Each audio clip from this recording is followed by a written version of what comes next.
NATO has deployed unprecedented numbers of forces to Latvia. That's a reaction to fears of future Russian aggression against the Baltic states. Once part of the USSR, Latvia is now an independent country in the European Union, whose government has expressed staunch support for Ukraine. But its close cultural ties to Russia is causing concern for the Latvian government. More than a quarter of Latvia's population identifies as Russian. Oksana Antonenko from the BBC's Russian service has sent this report from her hometown of Riga. The number of civilians signing up to Latvia's National Guard has tripled since the beginning of the war in Ukraine. Students, artists and engineers are picking up guns. Sites like this have been consigned to Latvia's history. This ghost town was a Soviet base on the edge of Europe, and now it's being used to prepare the next generation of European soldiers.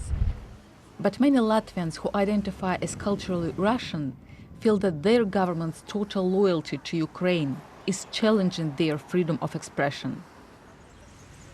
Alexander is 19. He could receive a 5-year sentence after being arrested for waving a Russian flag on Victory Day, the anniversary of Soviet victory over Nazi Germany. Yes, the Russian flag was there. In my opinion, specifically at the moment, it was a symbol of unity. We are made to feel ashamed and afraid because we're Russians, but this is also wrong. Alexander and his mother have since received death threats on social media from Latvians, whilst Russian propaganda outlets have hailed them as heroes. We travel to the edge of Europe, the country's eastern border with Belarus.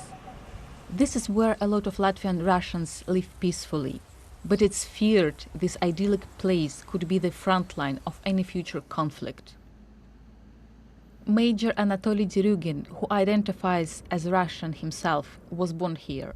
He is now in charge of training new recruits for the National Guard, a third of whom are also Russians.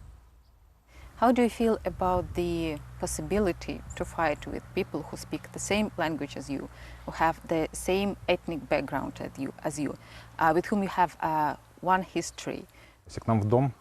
If we imagine a robber or a murderer who comes to our house, it doesn't matter what nationality he is. If he has the nerve to destroy your house, to kill or injure your loved ones, he is no longer a brother or a friend. Russia is losing its legacy and the battle for hearts and minds in this country. But the more Latvian Russians feel that their identity is being repressed, the less united the country could become. Oksana Antonenko, BBC News, Riga.